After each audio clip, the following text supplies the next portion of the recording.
Good afternoon, everyone, and welcome to the SAIF Webinar. Today, we're talking about future-proofing your family business, and I'm delighted to welcome an absolutely fantastic speaker with us today. Mairi recently joined us at the Leicester Education Day, and the response was so incredible. We asked her to come back to do a follow-up webinar with us. I would like to ask people, you obviously have the chat box there, you have access to that. Please do put down questions if they come up during the session, and at the end, we'll take the opportunity to read some of those questions out, and Mairi can provide her expertise. So without further ado, let me introduce Mairi Mickel. Thank you, Declan. So today I think I'm going to talk for about 40 minutes or so, but I really would encourage you, as Declan has said, to ask questions in the chat. I think the conversation is being recorded, but the chat is private, so that won't be captured in the recording. So if you've got any questions, thoughts, observations, please put them in there, and he's going to keep me up to speed with what people are saying and asking. And I will pause at the end for questions as well. Great. Thank you very much for having me today. I had a great time at the conference in Leicester last month, and there was a number of questions that came up from that. And one of them was particularly about how do we have some of these really difficult conversations, particularly around the future of our family business and around succession planning. So Declan and I decided that we would put together this webinar to focus on how to have the how, really, the why and the how of difficult conversations about the future of your family business. And I'm going to talk about 3 requirements for successful conversations, which are context, content, and scene setting. So I'll come on to that. Can I do these slides myself? I'm hoping so. There we go. So for those of you that weren't at the conference in Leicester, a little bit about who I am and what gives me credibility to be here talking with all you family businesses today. So I work doing my day job, as it were, as a family enterprise advisor and coach. What does that mean? I work with families either in business together or families that have a shared asset, so family offices. I also work with grant-making family foundations. So typically I call them family enterprise as a catch-all. I speak professionally about family and business on stage, at conferences around the world, and also through my 2 educational roles, one of which is with the Family Firm Institute, who teach a certificate of family business advising from Boston, and one a bit closer to home in Glasgow. I'm a visiting professor in family business at Strathclyde University. Also, what gives me the sort of backbone of being interested in this field is I spent 10 years as a board member on my own family business board. We're going to be 100 years old in February, so planning big celebrations.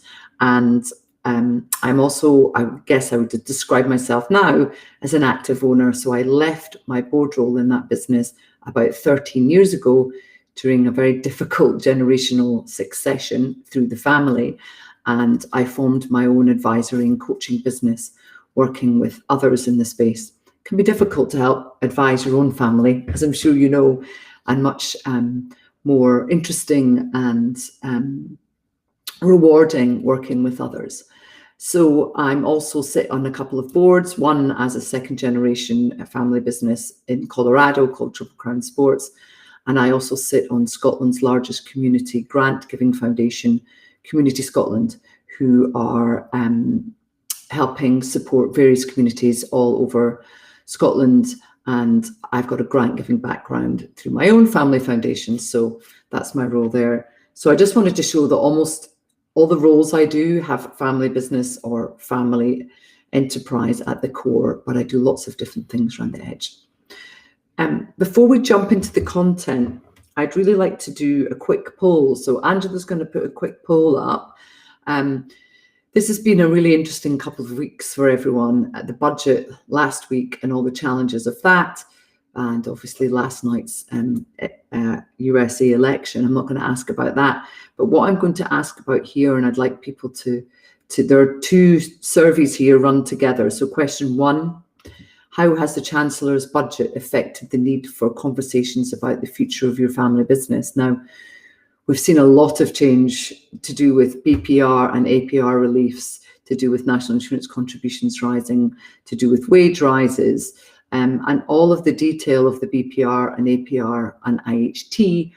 I don't have those. I'm not a technical advisor. We're not going to go into that. But what I do understand is that conversations are starting to happen earlier now, and people are having to think more creatively about their options for the future, especially given ownership transition options and affordability of those options. So if you can let me know how, I think we've got about 25% of you voted. So if you're on the call, it would be great if you could vote in this. I'll give you a little moment to do that.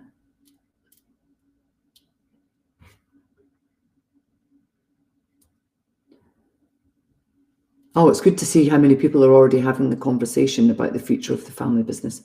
That's great. And the second question there to poll on is about continuity or exit planning. And for the purposes of this webinar, I'm going to focus on those at different ends of the scale. Of course, there's employee ownership as an option, there's management buyout, there's bringing a partial sale through private equity, there's a full sale, and there's continuing through the family, or continuing through a use of non-family CEOs and non-family leadership teams. So I'm going to call that continuity planning. So anything where the business continues. Today, I will call continuity planning. And anything where the business is acquired by somebody else, I'm going to call exit planning. So that's great. I think we've got about 70% of people have done the poll. Thank you very much. So what's showing me here is about 40% of you are already having the conversation about the future of your family business. I think 26% of you had no real effect, and about another quarter or so have said it's made this conversation more urgent. Thank you.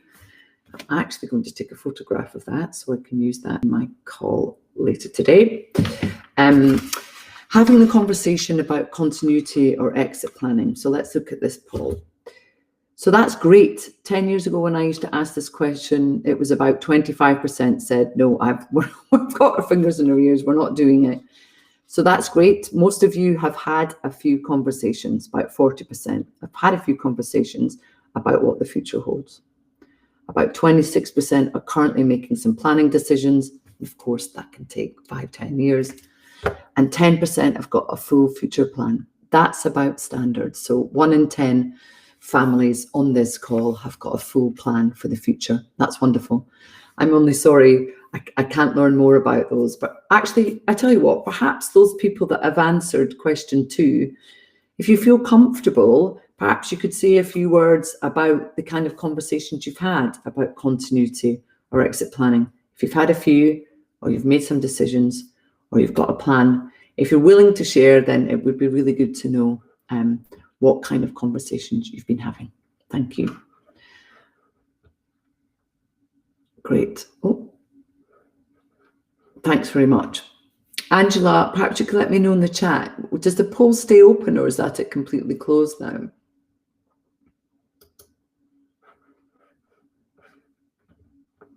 I think I would imagine it probably closes. Okay. Thank you, Angela. The poll's closed now. So thanks very much for everyone who filled that in. I used this document, this visual at the conference. Succession planning can be regarded as a conspiracy. And what I mean by that is a conspiracy of needs. This document is designed to show what's going on. If we look in the middle there at the 4 circles that overlap, succession affects those 3 circles around it. It affects the business. So you're planning for a senior team, you're planning for a board, you're planning for a leader, whether they're family members or not.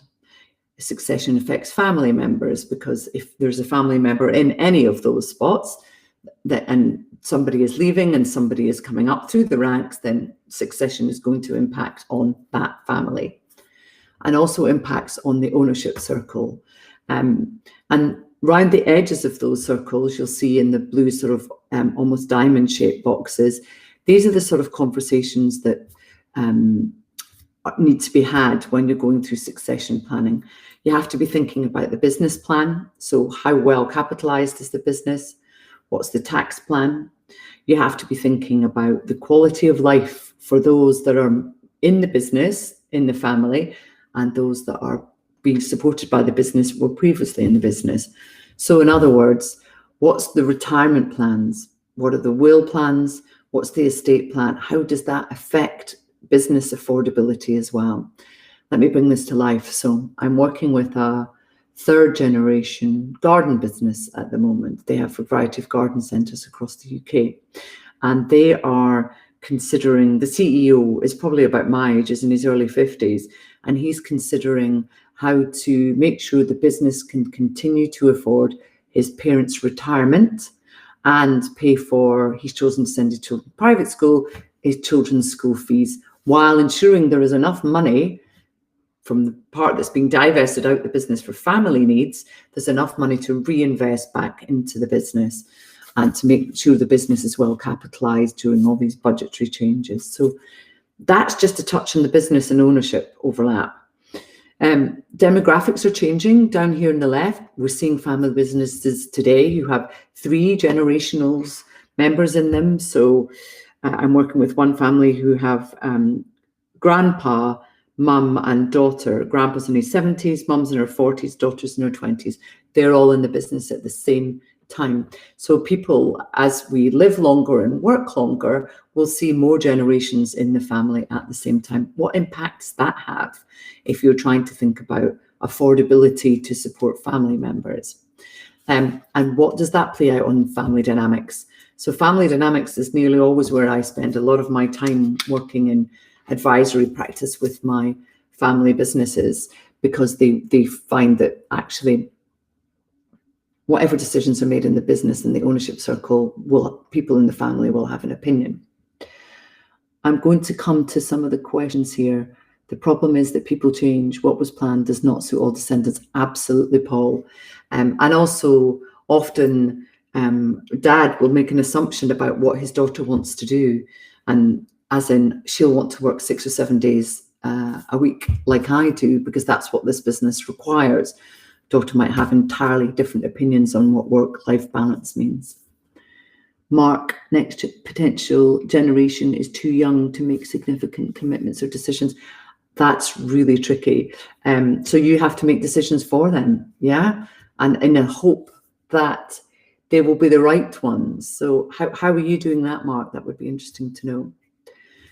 Coming back to the diagram, where the business and the family overlap, career development. How do we develop our young people, not just our family members, in our business over the long term? So I'm not just talking about performance appraisal, I'm thinking about long-term planning. When I joined my family business at 28, my line manager was our CEO, a non-family member. He kept an eye on my career as I moved throughout the organisation and eventually onto the board. And it felt very good to have a non-family member in that position, but not everyone has that. How do we develop our leaders while ensuring that the rising generation have some space for their entrepreneurial thinking?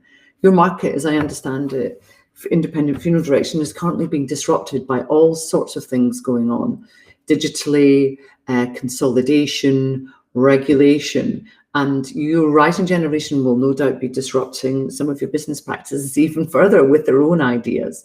So how do you make sure that there is space for that conversation in succession planning? I put on here as well, there's lots of global issues at the moment that are causing extra pressure in this conversation. COVID did. I saw many what I call ownership moments where during COVID, a family member had already retired, and then they were so fearful for their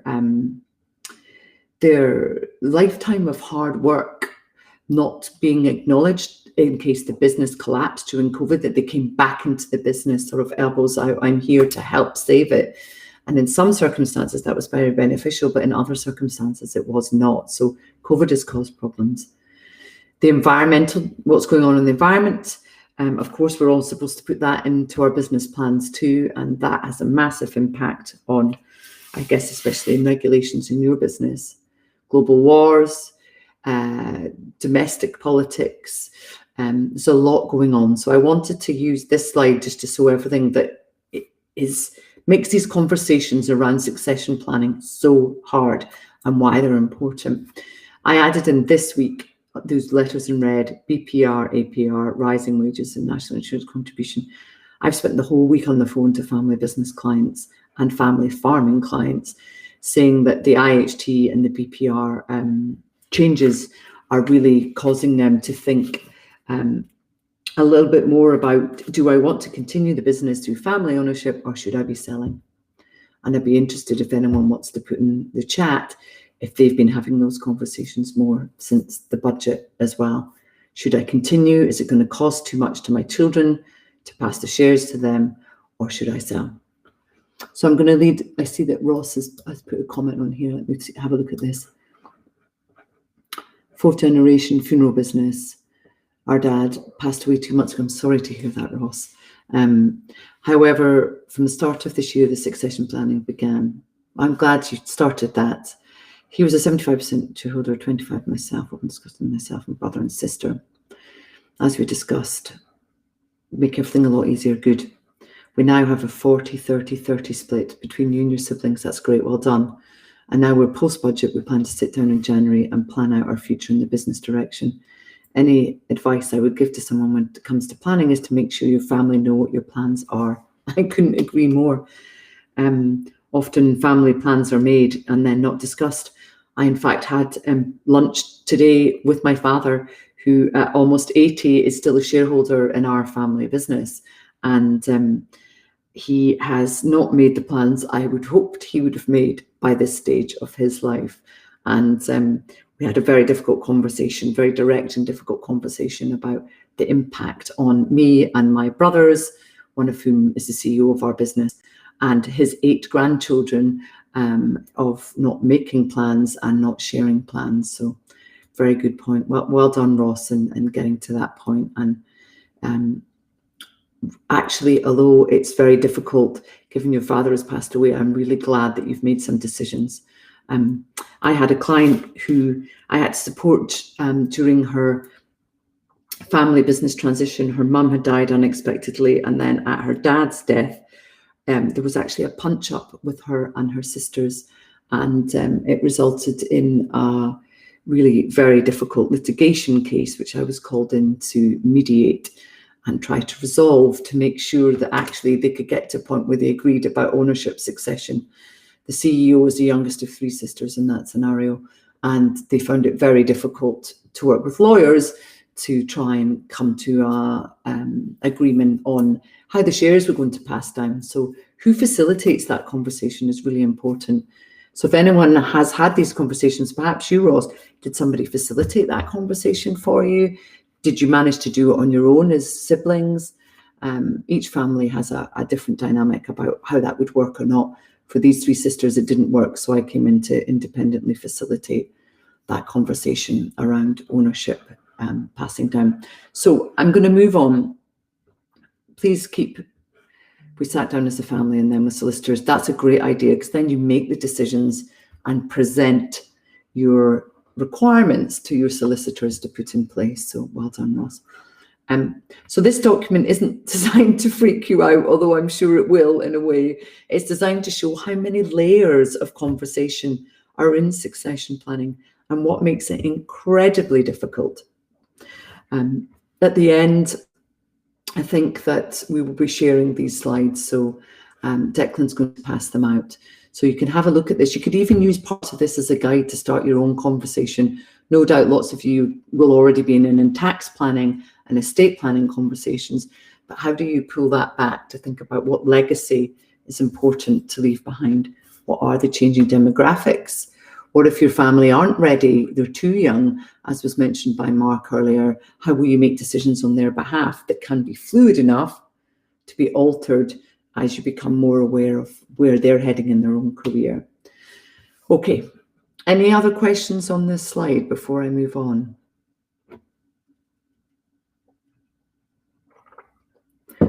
Right, I'll move on to this sort of, so how do we have these 3 conversations? I'm going to talk about context, I'm going to talk about content, in scene setting. Why is it so hard to have these conversations? Well, it's hard because of what I shared in the slide before, yeah? I know that as an industry, you are culturally more likely to leave your issues at work. You work in a very challenging environment with the deceased and with their family. And I know your working hours are long and you're called in at the weekend and in all hours of the night. And I would imagine that because of that, you're much more likely, or the feedback I've had, is to try and leave your issues at work and not bring them home with you. And actually, that's the right thing to do. But I would imagine it can mean that you're also very good at perhaps leaving the necessary conversations at work too. I'd love to hear if that's the case. Do you leave the necessary conversations at work too because you leave the issues at work? Or am I off in a dream world here? But please let me know. Please type in, is this something you are likely to do as a family, to leave the issues and the difficult conversations at work? Context, another context point. I read a lot about leadership and teamwork, and it's now been discovered actually the most important point in teamwork is trust. Yeah, that truly good teams come from a trusting point. So how do you build up that trust to have some of these really difficult conversations in your family? You're trusted implicitly in your professional lives. There is so much trust in a funeral direction that by the deceased's family, that I wonder how you translate that trust into your teams. Because having trust that you can have these difficult conversations in front of your family is really, really important. So I will come on to how we do that well, making sure there's no judgment and these are open conversations. So setting a scene for these conversations is really, really important. And I'll say more about that in a couple of slides. Expect any conversations about the future of your family business to have very different views. I've seen so often parents say, I want to sell the business because I don't think you're interested. And their rising generation saying, but you never asked, we are. Or the opposite way around. Dad saying, I really thought you would always come into the business. And now you're telling me you don't want to be involved in it. Does this mean I have to sell it? How am I going to sell it well and acknowledge all the hard work I've done? And importantly, what am I going to do when I leave? Yeah, what's going to happen as I minimize my role in the business? And if I sell the business, what is there for me meaningfully beyond this business? I know this has come up a lot in your sector. What was the point here? We talk about business issues at home because at work we're too busy dealing with funerals. I've heard that before, yeah. But then is talking about business issues at home, is that the right thing for your family? And do you set some boundaries around that? I'll come on to make some suggestions on boundary setting at home. It sounds like you're so busy at work that you just have to deal with what's going on there, and maybe the time you have to breathe and settle is out with the office. So let's come on to some ideas on how we can do that well. If anyone else wants to share when they have these conversations about the future of the family business and when's a good time for them, I really welcome that. So I would say creating a space for these different views to emerge without judgment. God, it's difficult. Your family member might say to you, actually, you know what, I don't think you're the right person for the job, and so the business should be sold. I've seen these conversations happen. I've facilitated these conversations. These are really hard, yeah? And how do you say those kind of statements in the presence of your family members without judgment being applied? It's tricky. So I would say the best way to stay away from the really conflictual, pointy stuff is to be led by a future ambition. So what's the business for? And we'll come on to talking about those kind of questions you can use to get really into that future mindset and away from what's happening today and into what's happening in the future. So let me come on. So that's context. This is what makes it so hard. It's very similar to the slide before. Content, yeah? This is the second way in which you can have a good conversation. So I think if you're sitting at home, even you, Alan and Marie that have shared there, if you're talking about business issues at home, it's always worth asking this at the beginning. What are we trying to do here? What's this conversation about? What would be a successful outcome of this conversation? What do we need to walk away with today? Otherwise, it could be very easy to get sucked back into just talking about the business today and not thinking about the future. Perhaps if anyone's got any ideas of conversations starters that they use or questions they use, please share them. So the main conversation I tend to ask my clients when I bring them together for the first time to talk about the future is this big one, vision. What is the plan for the future of your business and why? I think the why part is actually probably the two most important words in that sentence. What is the plan for the future of your business and why? People often don't ask themselves why. I'm doing this today because I've always done it this way. I'm doing this today because this is the way my dad did this.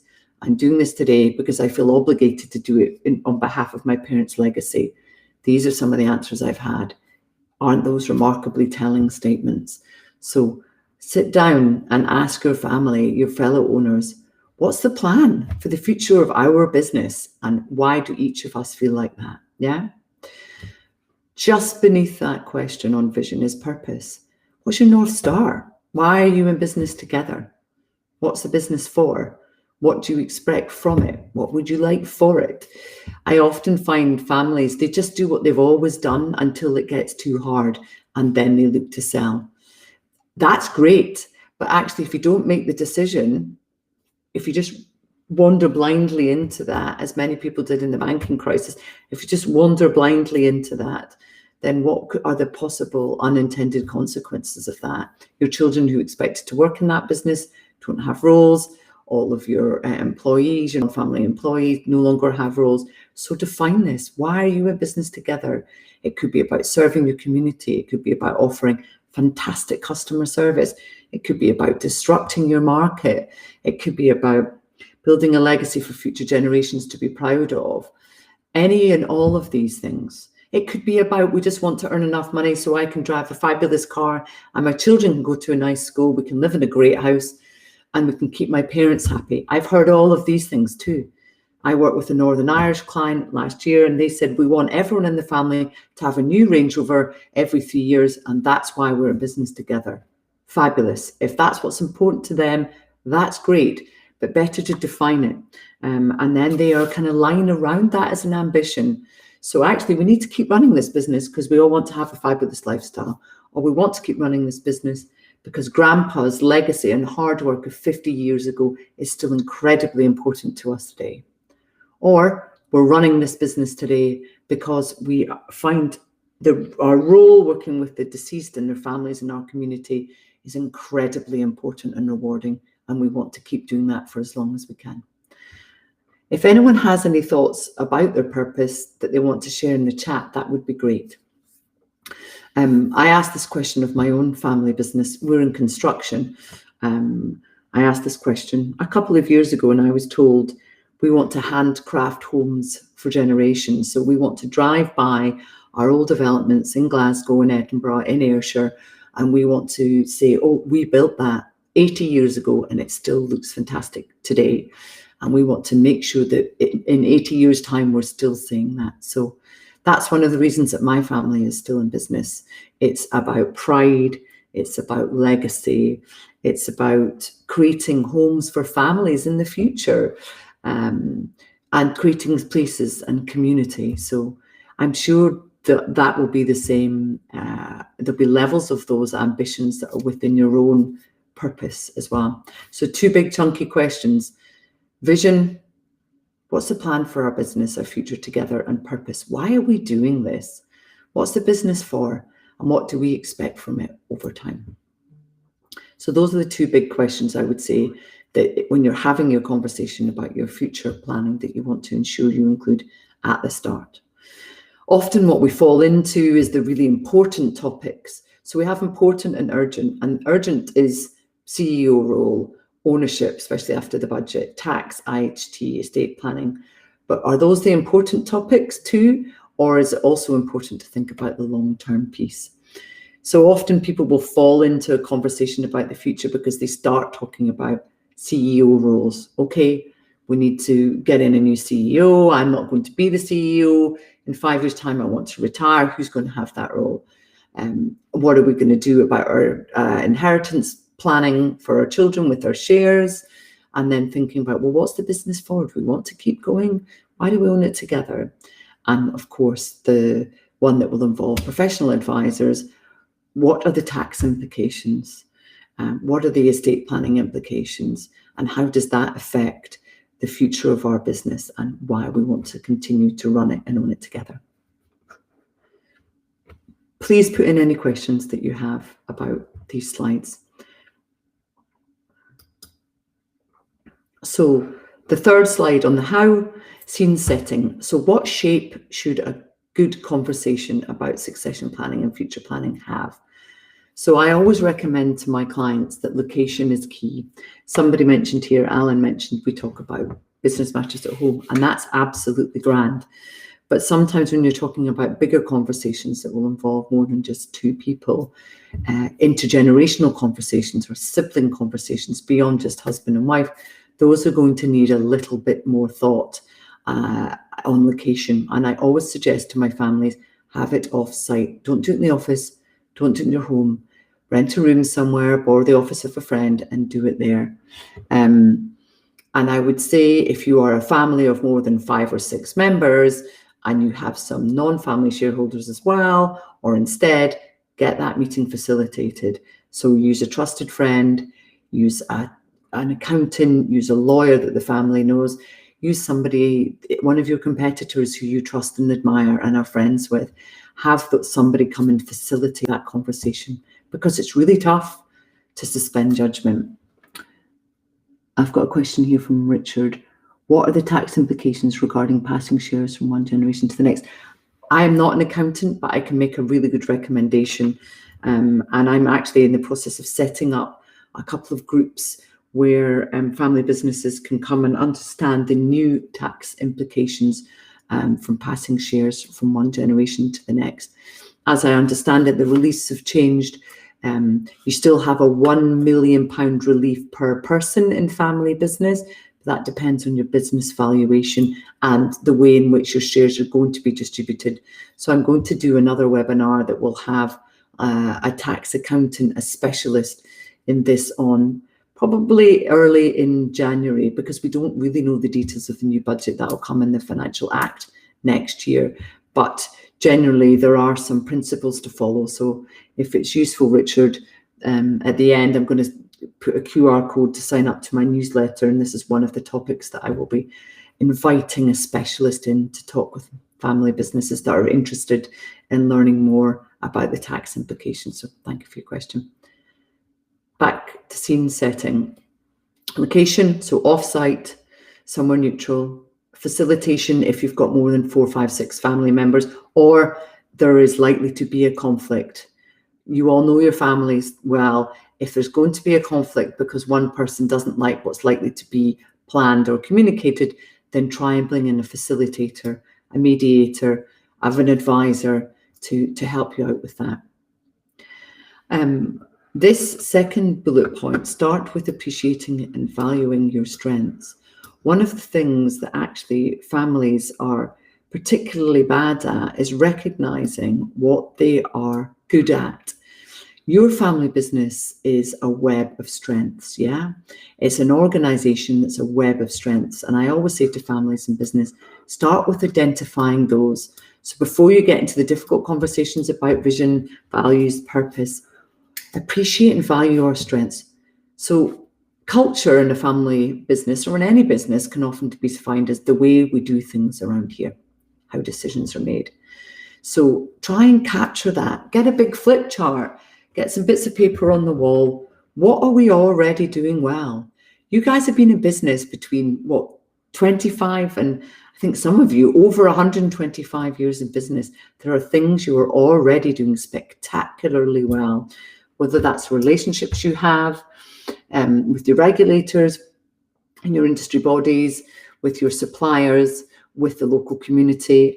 Capture that relational capital, yeah?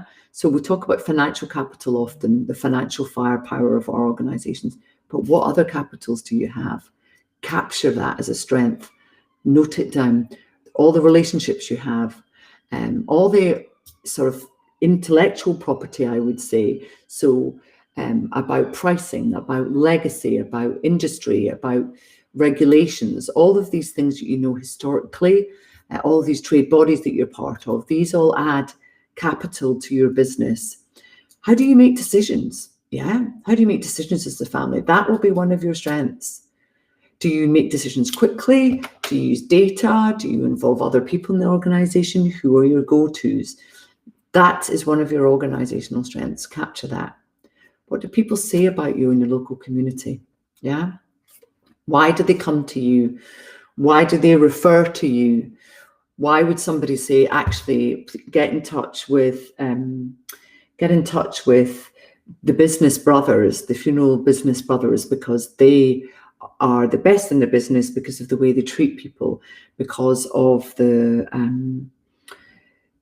way that their surroundings in the building that they go into, because of the relationship that they have with their suppliers, because of the service that they're offering, because that person has been prevalent in our community. So capture all those values that people talk about you and make referrals to you.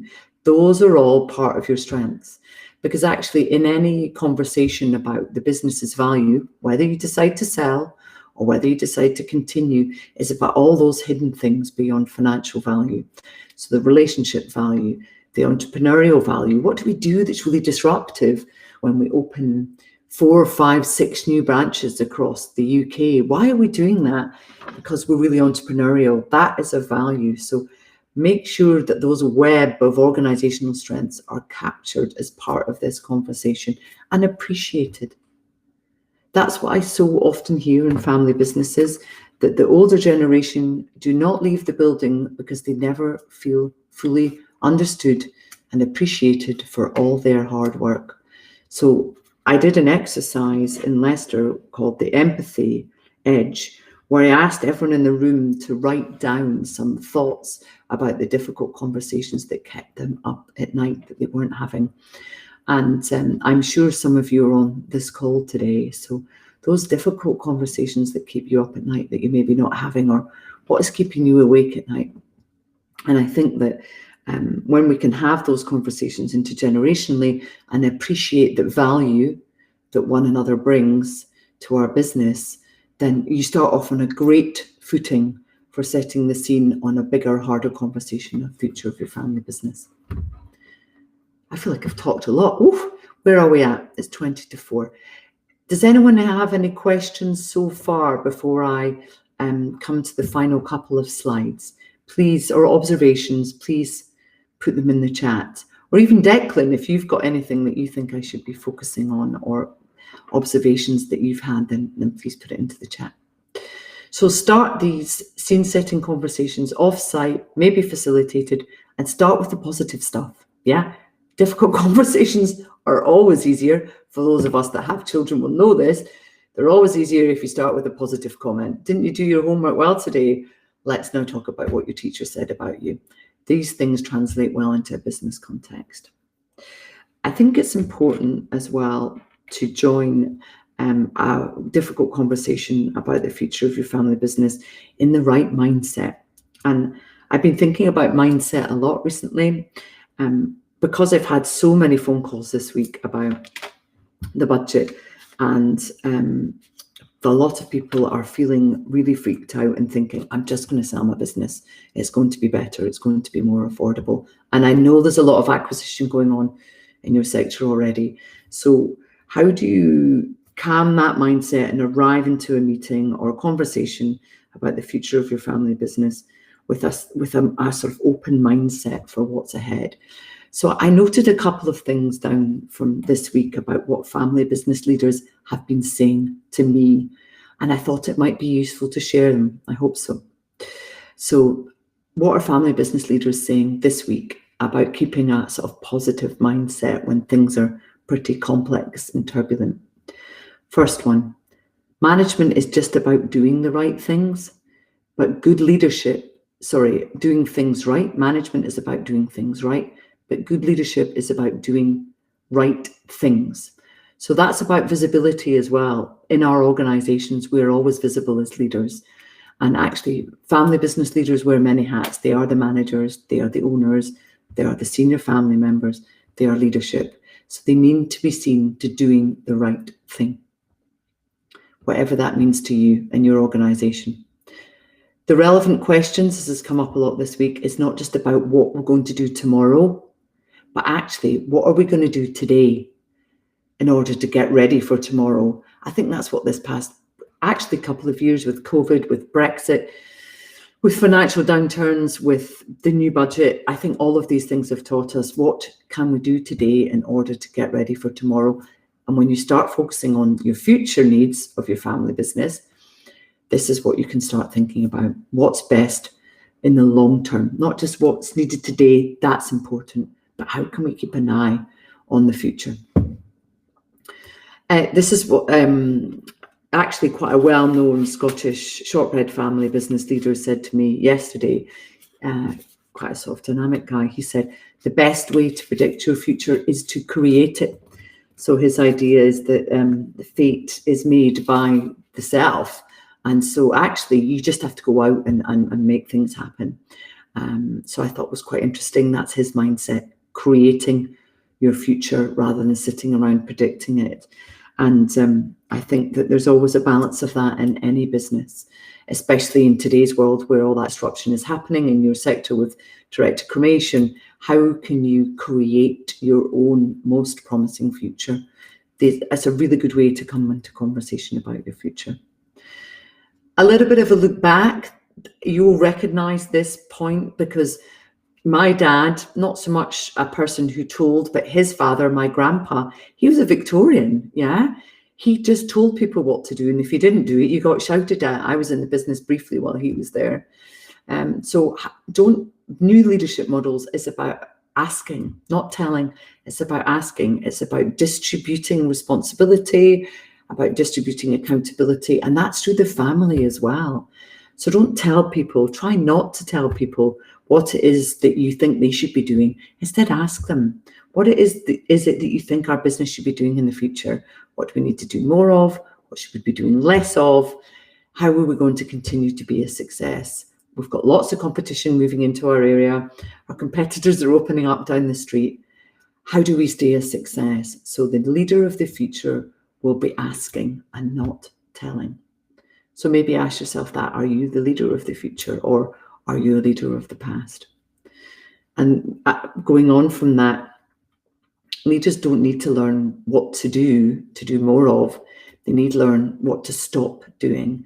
And we have a little saying as family business advisors that often the elders in family businesses come up to being chairman if they're a big enough business to have a board and warrant that. If you're not big enough business, that's fine. But often the elders come up to a position in their organisation and they either become chairperson, so they stand back from day to day and they really ask some big questions and they sort of monitor the business and they're acting as ambassadors.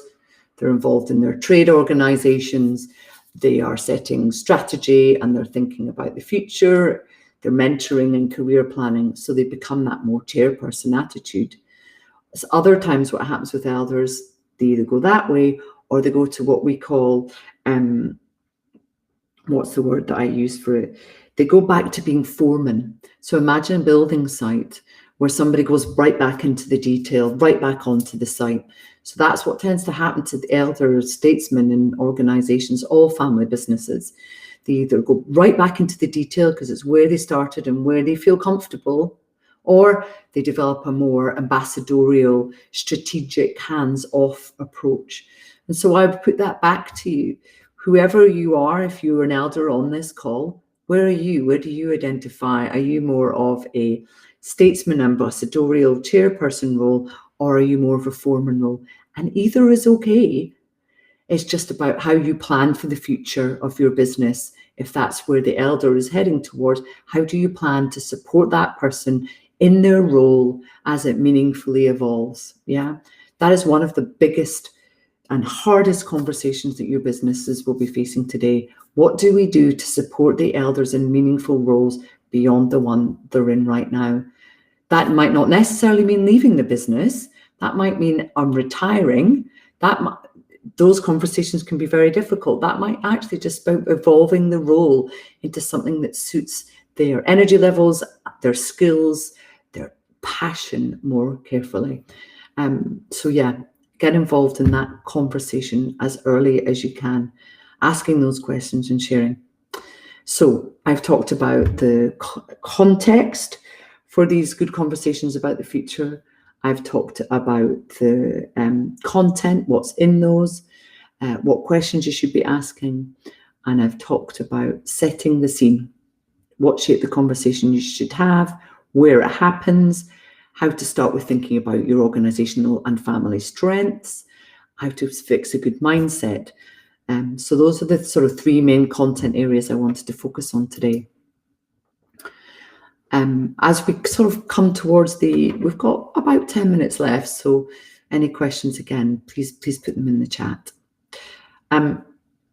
I realised I should have actually called this slide something different when I was rehearsing just before I came on today. I realised I should have probably called this, as I said, continuity or acquisition. One of the things that will be an output from some of these conversations you have about the future of your family business is a decision on what happens next. Yeah. And so after that, you would invariably create a blueprint. What happens next and how are we going to get there? That's the next difficult conversation. So excuse me, I've just called this continuity blueprint homework rather than continuity or acquisition blueprint. So some things to think about beyond some of those initial big conversations. What stakeholders, so what I mean by that term is, we're not just talking about people that own shares and family members, we're also talking about your senior non-family team in the business.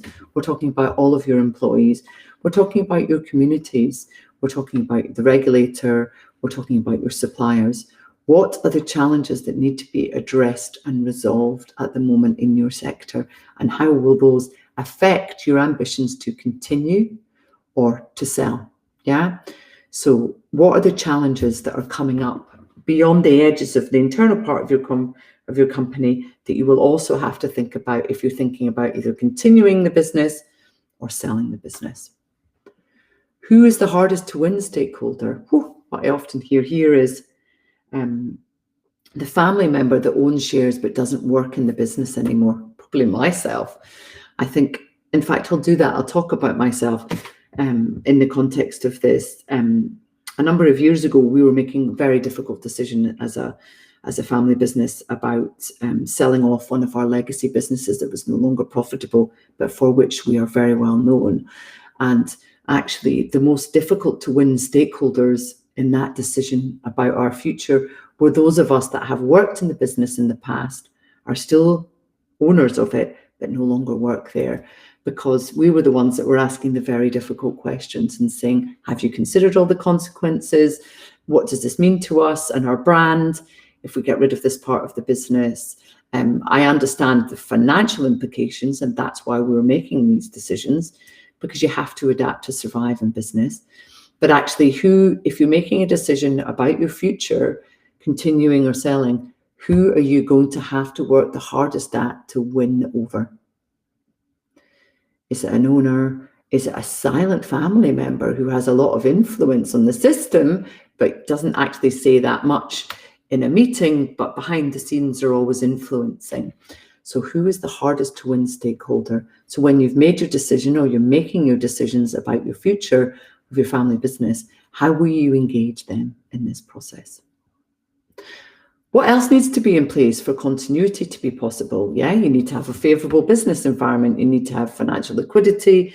You need to have a new generation, whether through the family or through non-family teams. So you need to, if you're going to continue, especially if you're looking at a management buyout route or an employee ownership trust, which I spoke to a few people at the conference, and those two, management buyout and employee ownership, were definitely in the room. If those are the angles you're choosing for continuity rather than just continuity through the family, then what else do you have to do? The latest budget has affected employee ownership opportunities. It's affected tax-wise some of those implications for the trust. And if you're doing a management buyout, are your team robust enough? if you're still going to be receiving payment in 5 years from that management team through the business, for the business you've worked your whole life for, how do you want to make sure they're the best team to ensure continuity? So lots of layers under that question. What needs to be in place? Ross, I see you've made a point. Sorry, I'm just leaning forward to look at it. Always worth having a shareholders agreement in place, laying out responsibilities and what happens in certain circumstances. Yes. And sometimes shareholder agreements are legally binding. I'm going to do a little divert onto governance now, actually. A shareholder agreement is a legally binding document, or parts of it are. What you can do we've all got articles of association, yeah, by which our companies are governed, but you can put a shareholders agreement in place, or you can put in what we call a constitution or a charter. So you can lay out your vision, your purpose, the organizational values. You can lay out in there how would a family member be employed and how would the contract be terminated?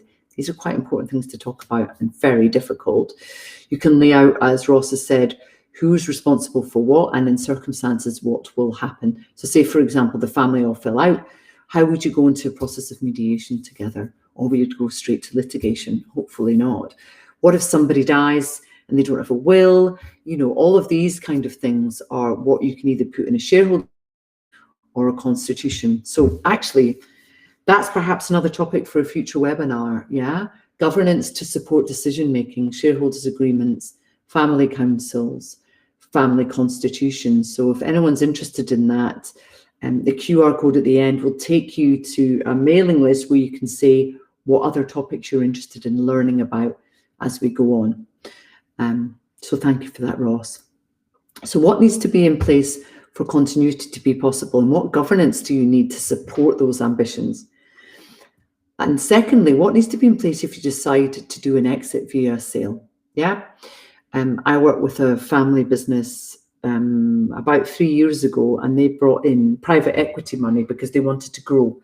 Now, the rising generation, second to third generation business, the rising gen member had also had quite enough of his dad's influence in the business. So he wanted to use private equity money to A, grow the business, and B, to buy dad out of some of his shares so dad could sort of step more towards a chairman role and not be so operational.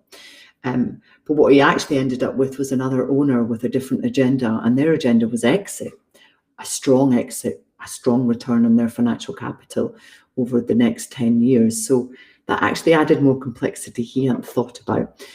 So with about 3 or 4 years later, quite recently actually, he decided to sell to his major competitor. He had a very successful sale, and in that he managed to give his dad his money. He managed to get his private equity partners a very good return on investment, and he's also gone in on an excellent salary to be 2 years in that business before he then decides what's next for him. Oh, there's some balloons. Was that somebody saying that was a success? Or was that, did I do that? I'm not sure. So if you're exit planning or sale planning, there's a whole load of extra stuff you need to do for your business to build up its value. And again, that's another conversation we can have in the future about building up your business for sale or building up your business for continuity. So please put those in the topics at the end. So any of these big conversations around vision, around purpose, around your future, from that, really what you want to do is create a roadmap. This is where we're going. And these are the people that are coming on the journey with us. And this is our desired outcomes. And this is why we're doing it. So creating a roadmap, like the thing over on the left, just a simple checklist. This is why we're doing it. This is where we're going. This is who is coming. And actually that allows you, just as who did, hang on, who was it that said they went to the lawyers with all the solicitors? Ross said that. So actually that's what Ross will have done. So they sat down as a family, they worked out where they wanted to go and why, and then they went to their solicitors. And what I mean by multi-advisory team is invariably because of the many needs of succession. Your advisors could be your tax advisors, your accountants, your auditors, your lawyers, wealth planners, if you're thinking about ongoing financial support for generations other than those active in the business today. So having a roadmap, this is where we want to go, and then using that as a basis for a bigger and more technical conversation with your advisors. So any questions at the end here? Any questions from anyone? And please ask those. What I've done here is I've actually created a QR code. I'm going to do a 90-minute group live training that will be about 100, just very low entry point, about £150 per person to attend. And I'm going to do that in January. Now, I've got a number of topics that have come up today: shareholder conversations, continuity planning, exit planning. But please use your phones and come and sign up for my mailing list and sign up for what you would like to talk more about. But yeah, any questions or any thoughts from the audience or Declan? I have one for you, Mairi. It's been texted to me. Someone can't use the chat function for some reason. I don't know why that is. We can sign them up to SAIF Digital and do some training. The question is, who should take the lead? I'm assuming that what they mean there is it the incoming generation or the outgoing generation when it comes to having that conversation about the future? Declan, can you remember what it was that I said that stuck in your mind all those years ago? Perhaps you want to answer that question on the call for everyone's benefit. I actually thought about that. I think this is back at a presentation you did in 2018 at the Glasgow Family Business Awards, and I always remembered it. And that was at that point I thought we have to get Mairi to talk to our members. I believe it's the responsibility of the incoming generation to find a role for the outgoing generation, which I thought was, spot on. So I've answered that question for whoever that was. But also it's a stepping stone process, you know. Actually, it's just as much about career planning for the rising generation as it is for the elder generation. So I'd say it kind of has to happen together. There will be one person in every business who either owns the most shares or has the loudest voice, or often that's the same person, who is the natural leader. So I think if they are, often they're not the ones that are wanting to talk about the future. So I would say whoever is the champion of the conversations about the future, I think sometimes you're like that in your family business, Declan, and I'm certainly like that in mine. Whoever the champion of the desire to talk about the future of the family business, they will be the ones that have the energy to bring it to the table. And then I would say at that table, it's likely to be a sort of stepping stone between the elder generation, the rising generation as well. Even though rising generation was King Charles before he became king, he was in his 70s and he was still the rising generation. So I certainly think bring all the people that are relevant for the future conversation, but let the energy come from whoever is the most keen on that conversation happening. Super, fantastic. Well, I don't think we have any other questions. Mairi, thank you so much. I do want to obviously a quick mention, if you have got to the point where it is a sale of the business, obviously SAIF Acquisitions is a service available to members to start that particular conversation and get some great advice from Ross Hickton and James Morris, but hopefully Mairi can have some support and guidance to you before you get to that point, if you get to that point. But Mairi, once again, thank you so much, and thank you everyone for joining us. Great. Have a good afternoon, everyone. Thank you very much for your time, and reach out if you have any other questions after the webinar.